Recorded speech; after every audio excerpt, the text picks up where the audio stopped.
최근에 이제 국민의 미래 비례대표 명단을 두고도 혹시나 그 여심이 미친 게 아니냐라는 또 이렇게 루머도 좀 있고 뭐 그런 상황인 것 같습니다. 보니까. 네. 자, 거기에 대해서는 들은 바가 없는데 이런 거는 글쎄 뭐 기자는 아무래도 취재를 통해서 명격하게 밝혀야겠죠. 통해서 얘기를 해야 되니까 들은 바는 없는데 아무튼 뭔가 의문을 제기하고 싶은 것은 예전에 그랬거든요. 박근혜 전 대통령 때 비서실장이 김기춘 비서실장 아닙니까?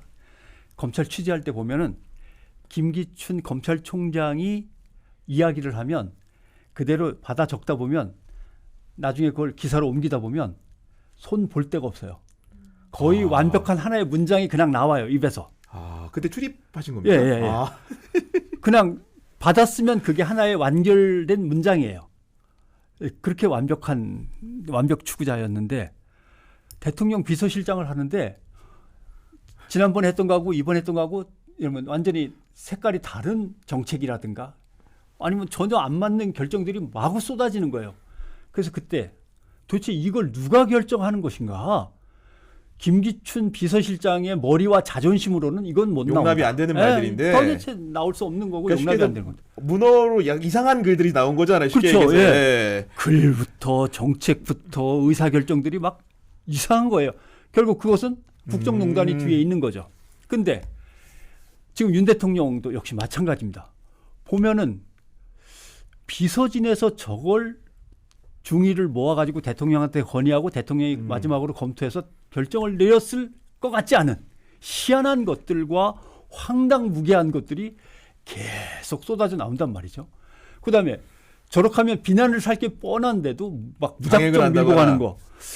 저게 누구의 머리에서 나왔는가. 근데 그 관료들, 장관들이나 장관 밑에 있는 차관복급들은 국장급들은 예전에 늘 그 행정을 해오던 사람들이라 일탈하기 어렵죠. 네, 그렇게 바보 같은 엉뚱한 짓은 못 저지릅니다. 차마 양심이 있지.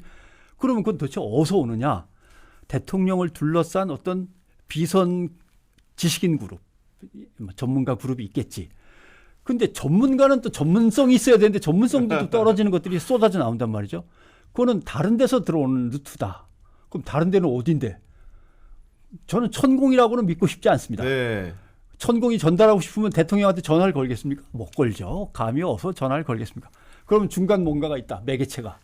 그럼 매개체는 부인인가? 이렇게 의혹이 드는 수밖에 없고 그거는 대통령실 기자들이 취재를 해야 됩니다. 예. 누가 이렇게 하는지를. 도대체 의사결정과 정책 결정 과정에서 제일 입김이 센 사람은 누군가?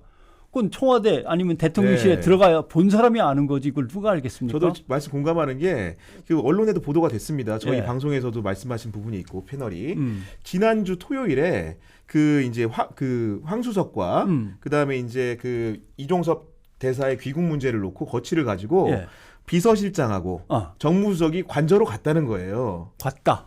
가서 이제 말 그대로 이제 시중의 여론을 전했겠죠. 이렇게 하는 게 좋겠다. 근데 우리가 아다시피 주말간에 나가라는 말을 안 했거든요. 들어오란 말도 안 하고. 그 의사결정 자체가 말 그대로 그 참모들이 가서 진언을 하는 과정이 있었는데 결국은 여당이 원하는 대로 의상이 결정이 된 건 그보다 한참 뒤라는 거죠.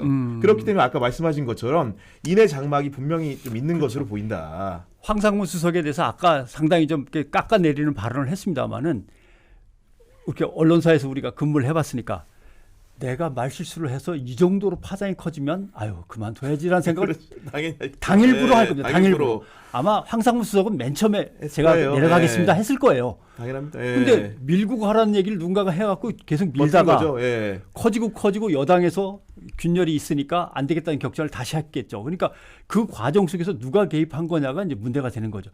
근데 대통령이 또 이렇게 황상무 수석을 이렇게 맡길 만한 처지는 아니에요. 그런 문제.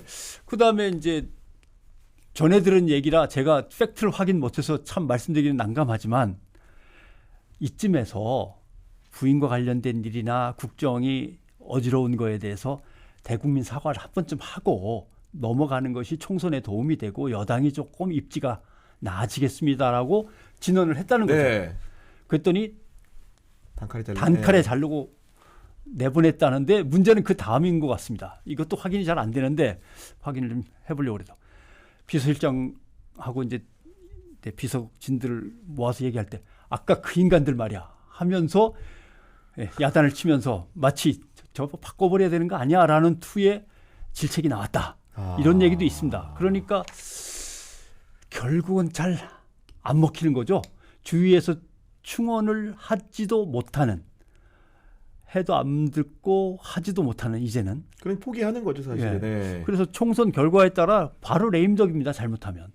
그래서 그런 초조함이 여당에도 나오는데 사실은 조중동 보수 언론들조차도 이제는 초조해서 못 견디는 거죠. 네. 그러니까 요새 사설이나 이런 거 보면 굉장히 경고하고 있죠. 경고하고 있죠. 동아일보가 맨 처음에 발을 빼더니 이제는 조선까지도 이제 발을 빼는 상황이죠.